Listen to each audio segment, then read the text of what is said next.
जिल्हा परिषद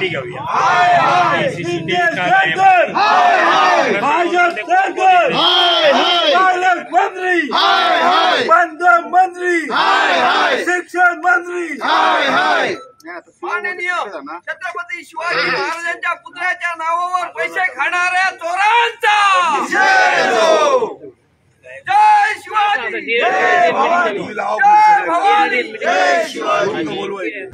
निश्चितपणे गेल्या 8 दिवसापूर्वी आम्ही एका आंदोलनानिमित्त जिल्हाधिकाऱ्यांना भेटल्याला आलो असताना इथे जिल्हा परिषदच्या दालनामध्ये टेंडरची प्रक्रिया सुरू होती आणि ही टेंडरची प्रक्रिया सुरू असताना काही लोकांनी या टेंडरच्या प्रक्रियेमध्ये आपल्यालाच टेंडर मिळालं पाहिजे म्हणून बाउन्सर आणले होते आणि याची मी स्वतः कल्पना सीओना दिली होती की असे बाउन्सर आले, तुम्ही त्या संदर्भात पोलीस स्टेशनला तक्रार करा. परंतु ह्या बाउन्सरची कल्पना देऊनसुद्धा पोलिसांनी काही कारवाई केली नाही आणि मग नाईलाजाने शिवसैनिकांना त्या बाउन्सरना पोलिसांच्या ताब्यात दिलं.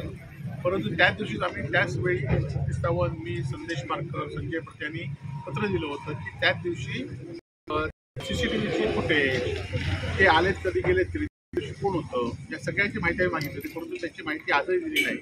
आणि ते जे कोण आहेत हे भारतीय जनता, आम्ही त्यावेळी आरोप केले होते आणि त्या आरोपाला आता पुष्टता मिळते. कारण जर सत्ताधारी नसते तर इतक्यात पोलिसांनी किंवा ही कारवाई केली असती, परंतु अशी कुठलीही कारवाई केली नाही.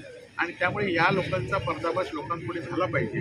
आज छत्रपती शिवाजी महाराजांचं स्मारक असू दे, कुडाळचं रेल्वे स्टेशन असू दे, ही सगळी निष्क्रियतेची कामं ही सगळी शासनाच्या भ्रष्टाचारामुळे आपण कशी अवस्था आपण सगळी जर बघताय.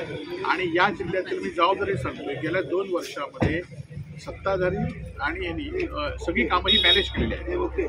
खरं तर आपण सरकारच्या कालावधीमध्ये आपण की ज्या निविदाची स्पर्धा झाली होती, परंतु त्या 2.5 वर्षामध्ये एकही निविदा स्पर्धात्मक झाली नाही. आज ही सगळी कामं कोण स्पर्धेत नाही, सगळी कामं ही मॅनेज होऊन इस्टिमेट रेटला गेलेली आहे.